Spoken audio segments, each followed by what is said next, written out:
Now, to the United States. President Trump, one of the major reasons that evangelical Christians decided to vote for him 4 years ago was because the ultimate prize in American politics is not the House, not the Senate, not even the presidency. It is the final say on all things to do in the United States, the Supreme Court.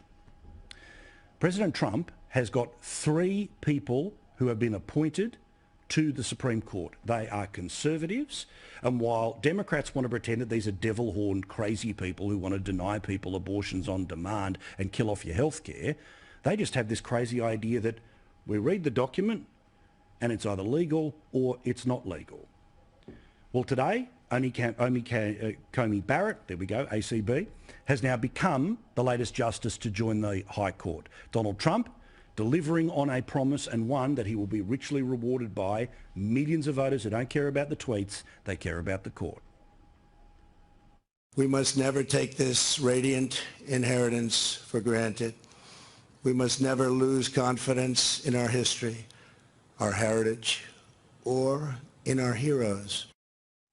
So immediately, what have the Democrats now started to scream? Well, they have screamed, pack the court. There are only 9 people, and like a kid who is losing at a game of snap, they now say that there should be 11 justices, 13 justices, 15 justices, until, of course, the majority are the ones who don't read the law, but just interpret the law. Essentially, they rewrite the law despite the fact that they are accountable to no one. These are the lefties who have promised up front that they will pull Biden to the wild left. AOC tweeting that we must expand the court. What about this bloke? This guy is a US senator. He would be in a position to expand the number. He would be able to take it to a best of 11, best of 13, best of 15, something that hasn't happened for 100 years. Well, we got to look at our federal courts as a whole, Rachel, because we've seen hundreds of conservative judges put on circuit courts and district courts all over this country in the last 4 years. In many cases, too young, too unqualified, and too far right to be allowed to sit peaceably without our re-examining the process, the results, and the consequences. So, of course, for all of this to happen, you have to have the Trojan horse that is the Biden candidacy. Biden is the lipstick on the crazy lefty pig. He's the one who says, I'm a centrist, but of course his vice president is potentially going to be somebody who, by her own ranking, is the most liberal person, the most over-the-top Green-style MP in the federal parliament in the United States. But have a look at this. When Biden was asked about court packing, about behaving like a kid who's losing at a game of snap where you just keep adding the judges, when his answers started to go south, his staff literally pushed the media out of the way, and the media don't push back. One of the things that is important is that keep in mind, although they're going to vote on Barrett, I think today.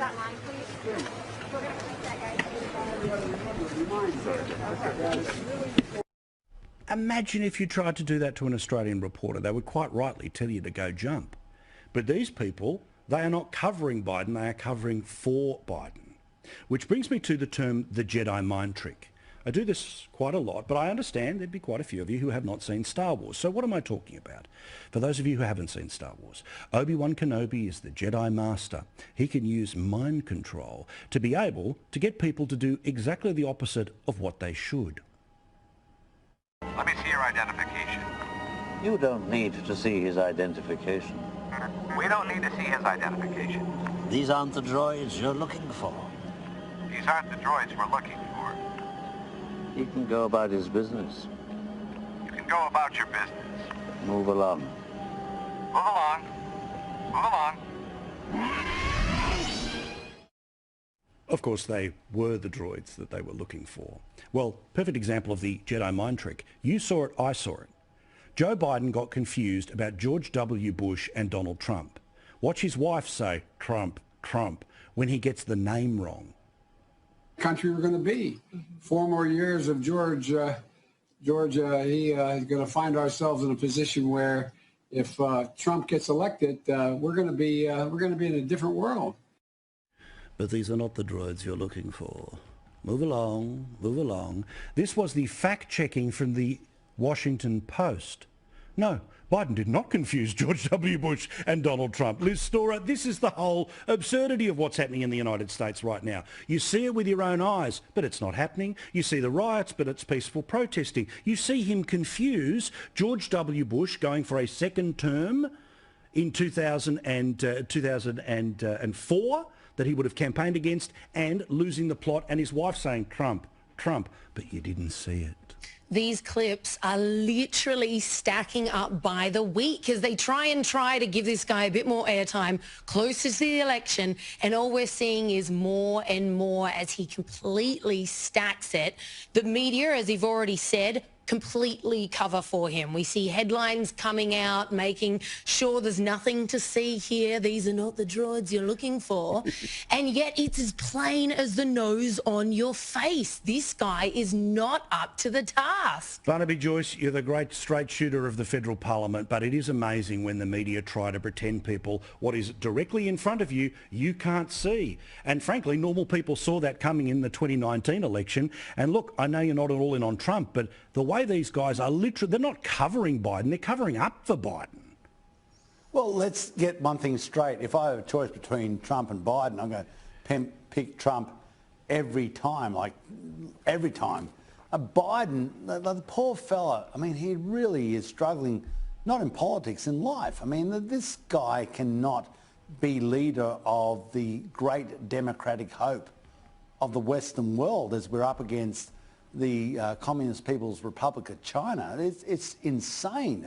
My issue always has been between the two of them, couldn't we have picked someone better? But if we've now got Trump and Biden, well, mate, I'm Trump all the way, because the other guy is just, mate, it's disastrous. We can't possibly have him. If you're going to pick him, well, you might as well walk around Rookwood Cemetery and find yourself another candidate, because... You know, why not? All right. Coffin's as good as that candidate.